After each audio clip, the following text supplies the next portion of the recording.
As the 2025 season gets closer and closer, who's on the hot seat or who can't afford a bad season to maybe become on the hot seat? Plus, NCAA tournament right around the corner. We discuss all of that and more today on the Locked On Big Ten Squad. You're talking ball with the Big Ten Squad. From USC to Ohio State, from Michigan to Oregon, from Nebraska to Washington, it's the local experts of the Locked On Podcast Network bringing you scoops, breakdowns, and the most comprehensive preview of the upcoming Big Ten weekend. No hurt feelings and thin skin allowed. Squad up, you're part of the Big Ten Squad. Welcome in. It is the Locked On Big Ten Squad. Some say it's the best time of the week. We feel that way because we're the ones that show up all the time, and we represent the Big Ten better than anybody. I'm your man, Jacob Goins, host of Locked On Hoosiers, also Roman Tomashoff, Locked On Huskies, Zach Anderson-Yoxsimer of Locked On UCLA, Zach Seiko of Locked On Nittany Lions, and Trent Condon, Locked On Hawkeyes. We're all here. Perfect timing there, Trent. We appreciate that. We've got a lot to get to on the show today. We'll talk some NCAA tournament for the basketball side of things, since that does get started in less than a week. Plus, coaches who could find themselves on the hot seat after a bad year in 2025. But guys, there's some names on this list in terms of head coaches around the Big Ten who are already on a hot seat going into the season. I made a list of a couple, and I want to start with Zach Anderson-Yoxsimer because of your crosstown rival. What about Lincoln Riley? Are we jumping on the train that it is time for him to win in Los Angeles? I thought the idea was he was supposed to win right away. He had his best season in his first year, and it's kind of just been like, what are they doing? You sent like, all right, what we talk about today? And I was like, Lincoln Riley just comes to mind. It just has to come to mind, right? What is he going to do and actually win? Is he going to get bigger in the trenches? Are they going to do something? He seems like that clear-cut guy that, is it time to win in LA, or is he going to shut down the media like he always does? I don't know. Well, I mean, I know, Seiko, I think you're on the Lincoln Riley hot seat train too, aren't you?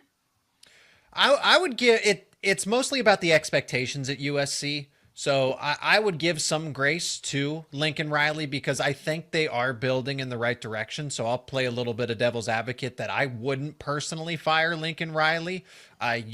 You landed a really good head coach, but you got to figure out what the disconnect is. Why was it working in Oklahoma and why is it not working in SoCal? So Mark would be great to weigh in on this, obviously. And so, but to be able to, they seem to be building out a really strong staff. They were able to retain their defensive coordinator. I look at this, the Big Ten's already had so much of a coaching shakeup. I would add maybe Maryland's Mike Locksley to this list, especially since he is getting the support. They're obviously doing something, because if they're going to land some of these top tier recruits or even be in the running or the conversation for them, there's probably been some sort of unnamed increase in NIL. But besides the point, everybody's still relatively new to start there. I don't look at Jerome Moore as being on the hot seat potentially. Guys who succeeded right away, Jacob, your team, Kurt Signetti. So he already has the backing, the support.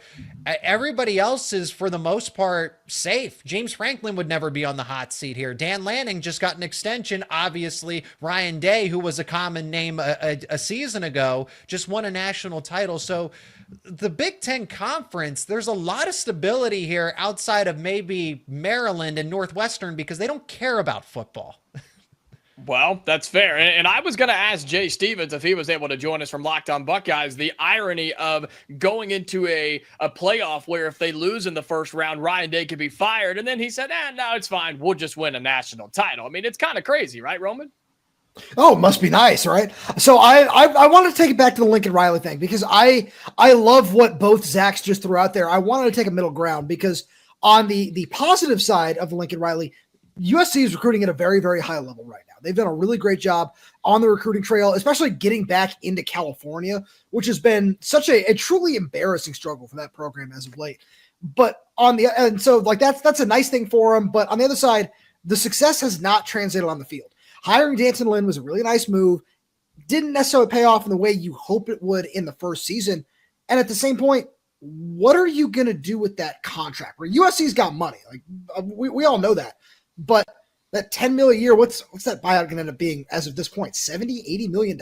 You're not necessarily going to make that move right away. And USC could certainly go out and hire a top tier coach, but it's it's a really interesting just topic to bring up because both sides have a very fair argument where even in 2023 with Caleb Williams, you didn't do enough to be considered one of the elite coaches in college football, but we know he has that pedigree. So USC is kind of in limbo, but I think Lincoln is doing a really good job on the recruiting trail right now, trying to, turn down the heat a little bit, let's say. That's fair. I think that's okay. And look, we know in college football, if you can recruit at a high level, they'll give you a little bit longer of a leash, right? And I'm curious on what Trent has to say, because I made a little bit of a list, and I got to admit, I put your guy on there. I put Ferentz on there. Any chance there's some sort of any chance of a conversation here, Trent? Well, and that's what it is. Go ahead, Trent. Yeah. No, that's what the conversation is. It's about Kirk Ferentz making the decision that he's going to move on. Unless the wheels would completely fall off, you couple that with a 2-10 season, and there's some kind of controversy that goes along with it. Kirk Ferentz is not going to get fired. Now, if it happens back-to-back years, we might be having a different conversation. And that's kind of the way that it ended almost 25 years ago now with Hayden Fry when his regime came to an end. So that's what we're looking at is that kind of conversation. He has built enough. He has enough equity in the program and for the people that really do matter, the people that write the checks, that it's not going to come to that even if they take a step back. And you just look at the consistency. Yeah, we make the jokes about the offense, and they certainly made big improvements this season, and they anticipate that the passing game is going to improve coming up this year. It's a tired narrative, though. It really is. Oh, make the jokes about Iowa offensively. This has been a problem for 3 years. This has been a team, yes, built a certain way in a certain style, but you go back and you look at their teams, that put 55 points up against Ohio State and did those kind of things. When you look at the way that Iowa's been built, it's just a narrative that unfortunately is tired. Now, Kirk Ferentz isn't in trouble. I have a couple of neighbors, though, I want to get your guys' thoughts on. First, Matt Rule. All right, they made a bowl game. But what if they take a step back in year number 3? The natives certainly restless there. And then our neighbors up to the northeast, up in Wisconsin, Luke Fickell has been maybe as disappointing of a coach as we've had in, the last 10 years in the Big Ten. With all the fanfare, Wisconsin's going to do it a different way, and they've been nothing short of a disaster. Yeah, I mean, I put Luke Fickell on this conversation and possibly flirting into the next segment of if he has another bad year, then do those conversations ramp up. But maybe you guys disagree. Maybe he's already on the hot seat. Maybe 2025 is the year that Luke Fickell has to get it done there in Wisconsin. Jay Stevens, host of Locked On Buckeyes. It's tough, man. You're talking about a former Buckeye player being on the hot seat, but it's reality. I do think Luke Fickell has to get it done. And if he doesn't, he could be on the list with other guys that are in the Big Ten that are just guys that their names, but they haven't done it consistently. I don't know if anybody said this at all. Lincoln Riley, to me, is a guy that has to get it done this year. Yeah. If they have, great. I know I'm hopping in the middle of the segment, but he is a guy that you come from Oklahoma, did a lot of great things in Oklahoma. Last year was really, really bad. If you do that again in back-to-back seasons, people aren't going to want you out there in LA anymore. Oh, we do. If you're doing it bad, Oh, hey, I'm glad you spoke up, Zach Anderson, Yoxsimer of Locked On UCLA, because your guy is on my list for the next segment of if a 2025 season doesn't go the right way, could we have this conversation again 12 months from now? We'll talk about that coming up next right here on the Locked On Big Ten Squad. Today's episode of Locked On Big Ten Squad is brought to you by Monarch Money. Ever check your bank account and wonder, where did all my money go? I do it just about every single day. Between dining out, online shopping, and entertainment, it's easy to lose track. That's where Monarch Money comes in, your personal CFO, giving you full visibility and control over your finances. Monarch Money isn't just a budgeting app. It's a complete financial command center. You can track all of your accounts, investments, and spending in one place, so you stop just managing your money and you start building your wealth. And when I started using Monarch, I realized just how much I was spending on food delivery or just eating out in general. And you don't think that $8, $10, $12 adds up, but over time, it really, really does. And now I can budget smarter and save more. Take control of your finances with Monarch Money. Use code LOCKEDONCollege at monarchmoney.com for 50% off your first year. That's monarchmoney.com, code LOCKEDONCollege for half off of your first year. And today's episode of the Locked On Big Ten Squad is brought to you by Factor. Looking to optimize your nutrition this year? Factor makes eating well easy with chef-prepared, dietitian-approved meals that are fresh, never frozen, and ready to heat and eat in just 2 minutes. With 40 options across 8 dietary preferences every single week, you can customize your meals to fit your style, whether it's Calorie Smart, which is what I use, Protein Plus, or Keto. Plus, Factor even offers wholesome smoothies, breakfast, and grab-and-go snacks to keep you fueled all day long. I love how Factor takes the stress out of meal planning. I don't eat it every day, but at least 3, maybe 4 days a week. I take it for lunch. I'll eat it for dinner, especially on the go during busy season. It's really the best option for me. The convenience is unbeatable. There's no prep, there's no mess, and great food in just minutes. Eat smart with Factor. Get started at factormeals.com/LockedOnCollege50 off and use the code LockedOnCollege50 off to get 50% off your first box plus free shipping. That's code LockedOnCollege50 off at factormeals.com/LockedOnCollege50 off to get 50% off plus free shipping on your first box. Welcome back into the Big Ten Squad. We've got a whole crew here today. We've got Hoosiers represented, Huskies, UCLA, Buckeyes, Hawkeyes, and the Nittany Lions. And some of these names we're about to talk about here, gentlemen, may not be on the hot seat in 2025, but could be if 2025 doesn't go well. And Zach Anderson, Yoxheimer, I mentioned you on the way out. I wrote your guy down, Deshaun Foster. What if 2025 isn't what you're looking for? Would they be willing to pull the plug that quickly on your man? Not going to happen. I mean, if things go badly, of course, my emotions would swing and maybe I'd call for his job, but I just don't see it realistically happening. I kind of, from what I know, what I've seen, it doesn't seem like there's any chance, barring controversy or like an 0-12, that he would be gone. It would take the worst possible season, which, you know, it could happen. You never know. I just don't see it happening because if we remember, you have Chip Kelly, who was looking for NFL jobs, tried to get the Raider offensive coordinator job, then went to Ohio State to get a national championship as an offensive coordinator, then became the Raider offensive coordinator. Now, with a better coach, better staff than it would have been a year ago where he got canned. And you got Deshaun Foster with no experience, a pretty bad offense with Bieniemy. He's upgraded in some spots. Maybe a year with his full set of guys, coaches, players could be better, but he's not on the hot seat into 2026. If the next 2 years are bad, time to call for his job, though. I was going to chime in. What are the odds that he takes an offensive coordinator job and just leaves on his own? Deshaun Foster, I don't know. A running back job, maybe. Which we've seen that become kind of popular, though, right? I mean, we've seen several big-name coaches, whether it's Power 4 or even some of these Group of Fives, who have said, to heck with head coaching, man. Let's just go be a coordinator. Don't have to worry about NIL. Don't have to worry about transfer portal. You just play with who you've got, and you just go and be a coordinator, right? It seems to be kind of a more popular move nowadays. In general, Bowling Green. I know it's an NFL job, but the Bowling Green head coach, Scott Loeffler, and I know because Penn State played Bowling Green this past season, but I saw that pop up on my feed. I said, man, he just gave up, it's a Group 5 head coaching job, but to be with the Eagles in the NFL, so I think it has to do more so with there are fewer headaches, and you actually get to, because when I heard Tom Allen speak for the first time when he took the Penn State defensive coordinator job, and one of the first things he emphasized that it was just great to get back to coaching football. What does that tell you? When you are at the head coach of a Power 4 program, regardless of where it is, that is the peak for most coaches, and you're saying that, actually this coordinator gig might be better at the end of the day. That's pretty telling about college football. And then we got all these legal hearings going on about NIL and revenue sharing and everything else. So it's only going to get worse before it gets better. And I just saw Cal Poly just cancel a couple of programs. I think it was swimming and diving. And they cited the fact that revenue sharing. So before we know it, football and men's basketball are going to be the predominant sports. And if you are a non-revenue sport, good luck to you. That's all I have to say. It's just good luck. And it's just where it's going, unfortunately. And a name that I think we should throw in here, too, that seems to just be overlooked because somehow, some way, he ends up having a good year by the end of it. PJ Fleck at Minnesota. Anybody considering him in terms of whether they would get rid of him, whether he'd leave, or maybe he'll just coach there forever? I don't know. What about PJ Fleck at Minnesota?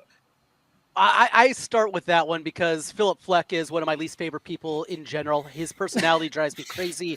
He is the last person that I'd want to have a beer with out of any of the Big Ten coaches. He's a fake, he's a phony, and of course it's Iowa's rival with the Gophers up there. I will tell you, though, as somebody that grew up in North Iowa, grew up on the border, and fans of Minnesota sports and listen to a lot of sports talk up there, look, the Gophers are so far down the list. He has them relevant. He has them consistently winning football games. They are so far behind the Wild and the Vikings and the Timberwolves and the Twins, just in terms of sports specifically. Minnesota Gopher hockey is bigger than the football program is. And because of that, if he keeps going 7-5, they're completely fine. They're not the disaster that they were back during a lot of the 80s and 90s. And because of that, he's probably not ever going to have to worry about the hot seat as long as he can be an okay winner. That's what it is at Minnesota. That's the one kind of angle that I look at. And I had one name I wanted to throw your guys' way. And Jay, maybe I want to go to you first with this. Sherrod Moore, yes, it ended great. Beating Ohio State, beating Alabama in the bowl game, but it was also a 5-loss season. You do that again next year, also losing to Ohio State at the end of the season, stubbing your toe. It's Michigan coming on the heels of a national championship. They're not going to accept back-to-back 5-loss seasons, are they? No, I don't think they will. But you also have to realize there's the coming punishment from the NCAA for their sign stealing thing. And if you go, let's say they do go five back-to-back 5-1 regular seasons, whatever it was, they got to the bowl game, but they're 500 at the end of the day in the regular season. If they lose to Ohio State and then they get punished, that's the formula to get him up out of there. The issue is you're bringing in someone else that doesn't want to deal with that nonsense. So maybe Michigan is willing to keep him a little bit longer to try to figure things out with him. And because it's going to be really hard to bring somebody in when you're losing scholarships, you're losing money, you're losing X, Y, and Z that the NCAA is handing down. But he's so new to the head coaching thing. I think I can see Michigan giving him 3 or maybe even 4 years to try to figure things out. They allowed Jim Harbaugh to lose 6, maybe 7 times to Ohio State. A lot. Way too many times to think about. I enjoyed every one of those losses that he had. But they gave him a lot of time to figure stuff out. The difference is Harbaugh played at Michigan. Sherrod Moore played at Oklahoma. So I think his leash will not be as long as Jim Harbaugh's. But I think next year, even if it's kind of a mediocre or average record, I think they'll give him 1 more year after that. But in year number 3, he has to figure it out. Or if not, he's up out of town. And you could be in a Washington situation where it's still fresh, it's still new, like you guys talked about earlier, where you shouldn't have any big-time worries, right, Roman? I mean, you should have a little bit of time to get things figured out in Seattle. Oh, absolutely. See, I want to call 2024 just year 0 for Jedd Fisch, where in essence you want to strike it from the record. No. That's not allowed. You can't call it year 0. It's like week 0 in football. Nobody wants that. Call it week 1. PJ Fleck tried to pull that off year 1 in Minnesota. But see, was PJ Fleck replacing 44 players coming off a national championship berth with only the spring window to work here with? We go. I'm not even. It seems like. Excuses? Other than like a national championship game, everybody's replacing 20 Isn't there a players. transfer portal you can use? I think there's a portal you can go get players. Yeah, but they didn't and have JUCO? the winter portal. That's my point. You didn't have the opportunity to take advantage of the winter portal. The only places they could pull guys from were Alabama. After that wasn't happening. UCLA, once their coach left, Arizona, and San Jose State. That was the epitome of the winter portal that Jedd Fisch had to work with last year. And I'm not trying to whine and moan and say, oh, he got the short end of the stick. Sounds like it, though. That's because I've got 5 guys all saying that to me right now. No, it was, but the spring portal, that was gross. But this is a true year 1 for Jedd Fisch. He's got the quarterback that he wants in Damon Williams. We'll see what that looks like. And if it's not, a significant step forward from 6-7, where it's 8-4, 9-3 in the regular season, plus potentially a bowl win, then things might start getting in that direction. But I think he needs time because of, especially what the offensive line was last season. You're replacing the Joe Moore award-winning offensive line. You're replacing 20, 21 starters from that team that went to the national championship on a shorter offseason. It's tough. Where Jacob, like Kirk Cignetti at Indiana, he did a phenomenal job rebuilding that program. But he also had that entire winter portal to work with, which I think is something that really does go just unnoticed when he's getting replaced that late in the cycle. So is think it's a Deshaun fair Foster point. on year 0? I mean, that was year 0 for Deshaun Foster. I mean, let's be real. I mean, it's been Always year zero for UCLA for what, 10 years now? You know. Hey, Yeah, year one's right around the corner. Let's Zach. go. Well, hey, I'll take don't year you 0 worry. if I give you year 0. Don't you? I'm worry. happy to give it to you. I think that works. We've got basketball coming up, so Zach is going to be just fine. Do not feel bad for Zach Anderson-Yoxheimer. But for Zach's sake, yeah, you should be. Yeah, and Roman too. I think he may end up having to dip out on What's this up, Roman? Hey, Zach, what's postseason basketball like? It's The a crown. tournament. Who's going to make it from the Big Ten, and can this conference win a national title? We're talking about that next, right here on the Big Ten Squad. Today's episode of the Big Ten Squad is brought to you by TurboTax. This is a message from Intuit TurboTax. Taxes was waiting and wondering and worrying if you were going to get any money back, and then waiting, wondering, and worrying some more. Now, Taxes is matching with a TurboTax expert who can do your taxes as soon as today. An expert who gives your taxes their undivided attention as they work on your return while you get real-time updates on their progress so you can focus on your day. An expert who will find you every deduction possible and file every form, every investment, and everything with 100% accuracy. All so you can get the most money back guaranteed. No waiting, no wondering, no worries. This is Taxes. Get an expert now at TurboTax.com. Only available with TurboTax Live full service, real-time updates only in the iOS mobile app. See guarantee details at TurboTax.com/guarantees. All right, we're still rolling on here with the Big Ten Squad, and I know it's fun talking offseason football things and which coaches could be fired. We got Roman fired up a little bit. That's okay, though. He dipped out when we started talking a little college basketball because the NCAA tournament is almost here, and we're going to talk about teams that we think are solidly in, ones that can make a run, and if the Big Ten can claim a national title in this college basketball season. And I wrote some things down because this is as of Tuesday, March 11th, and I know there's some moving parts because of conference tournaments and things like that. But Jay Stevens, you and I are really the only ones in terms of bubble teams that are going to be sweating on Selection Sunday because Zach Anderson-Yoxheimer of UCLA and Iowa, you guys are fine. Zach Seiko, we appreciate you being here, man. And Jay, you and I are going to be stressing on Selection Sunday because we just can't get an answer. Stressing big time. The Buckeyes are a team that if they lose on Wednesday, I believe it's against Iowa, they're probably not going to be dancing at all. And it's one of those seasons where Ohio State has the talent. There was some internal stuff that went on where they had some adversity. A guy that was supposed to be one of the top scorers is no longer on the team. And the Buckeyes are like Indiana. They got to make some noise in the Big Ten tournament. They have to. You can't just roll in there against Iowa and think, oh, we have a Bruce Dort that can get the thing done and be the kind of lead guard to make some noise in the Big Ten tournament and do enough to cement the spot in the big dance. You, as a collective unit, must go all out.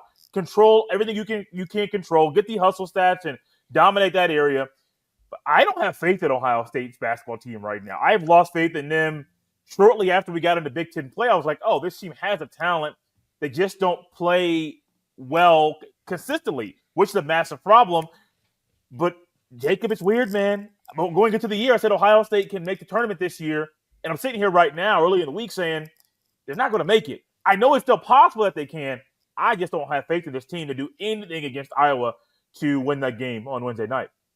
Yeah, I thought Ohio State was preseason. It was them and Michigan because of what they did in the transfer portal. I was excited for those two programs. Michigan has done pretty much what I thought they were going to do. And then Ohio State has just flamed out at the end. And that was, of course, Indiana beating them in the regular season finale, which may have just put us in to the NCAA tournament. But as of this recording, okay, Ohio State and Indiana are the last four in. You've got Michigan State as the 2 seed, as most of us would probably say is our best chance at a national title from the conference itself. You've got 3 teams as a 4 seed. Listen to this, guys. Wisconsin, Purdue, and Maryland are all 4 seeds. You've got Wisconsin, Purdue, Maryland, yep, and then the 5 seed and a 6 seed, 3 of them, Illinois, Michigan, and Zach, your UCLA Bruins in there as a 6 seed as well. So my question to everybody is, who has the best chance to make some noise? Let's say a Sweet 16, and then can we get a team to the Final Four and win a national championship? Open-ended to whoever wants to jump in.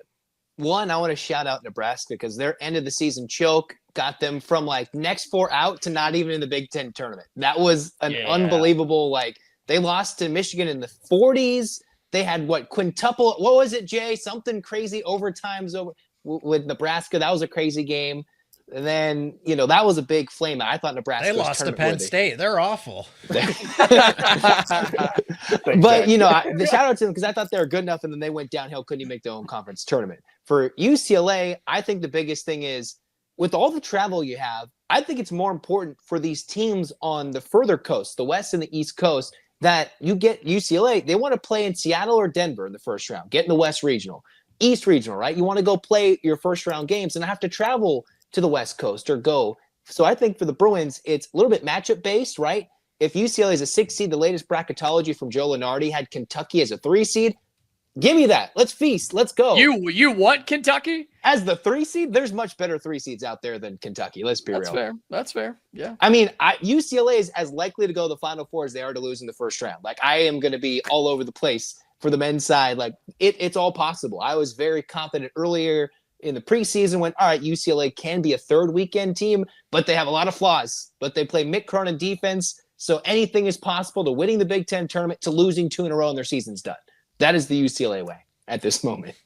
I like this UCLA team coming into the year too. If of all the just talent roster-wise, 1 through 13, however you want to kind of grade it, I kind of like theirs the best. I just didn't think it was going to go very well. Year number 1 of the Big Ten, all the new faces, plus the travel in year number 1, and kind of figuring that out. I still love the talent of this team though, and Michigan State's been great recently, but Izzo's had so many flameouts recently in the NCAA tournament. It's hard to really wrap your arms around him and say, yeah, this is going to be a Final Four team. I'll be surprised, actually. I think the Big Ten is down again this year. I'll be surprised if we see a team in the regional final, a team in the Elite Eight. I think we're going to have everybody knocked out. Maybe a couple Sweet 16 teams, but that's going to be it. When we get to Saturday and Sunday of the regionals, I don't think we're going to be watching a Big Ten team. I hope not. I mean, I hope now Indiana, again, we're trying to get off the play-in game and just get into the NCAA tournament. My confidence is not very high because it's Mike Woodson and we just never know what we're going to get on his way out. But you have teams like Purdue, and Oregon was the one I was trying to get to earlier. If you write down the wrong name, you're going to read the wrong name. Oregon is a 5 seed that I think is very dangerous offensively, along with Wisconsin, who can get extremely hot from behind the three-point line, but they can also get extremely cold behind the three-point line. So it seems like those teams, I feel like personally, have the best chance to get to a second weekend because they can shoot the ball very well. But Seiko, you on the outside looking in, who's your pick? Who's going to make the most noise in the NCAA tournament from the Big Ten this season? Well, I'm glad that we can talk about wrestling now. I'm just kidding. Because there is an NCAA tournament going on very soon for college wrestling as well. So March Madness, right? That's what they call it? March Madness. So that's where I will be focused on. Even if Penn State basketball had made it to the Big Ten tournament, it gives me a little bit of tunnel vision here. But Penn State basketball is kind of seeing some of these teams periodically throughout the season, and Maryland's a good team. All right. Michigan State's hopefully the juggernaut here. Just a lot of these teams have been up and down and shown inconsistencies because I want to believe in Oregon. I want to believe in Illinois as those true, hey, they could be a dark horse to go to the Final Four. They should be expected to make the Elite Eight, right? And then there's just days that they really don't show up. And I'm going to echo Trent here. I don't think I am pessimistic that there aren't any teams from the Big Ten that make the Elite Eight, let alone the Final Four. I'm concerned that they're not even going to be in the top 8. If you go to Ken Palm's rankings, the only team I think that is in the top 10 is Michigan State from the Big Ten. And then the next closest is Wisconsin at 12.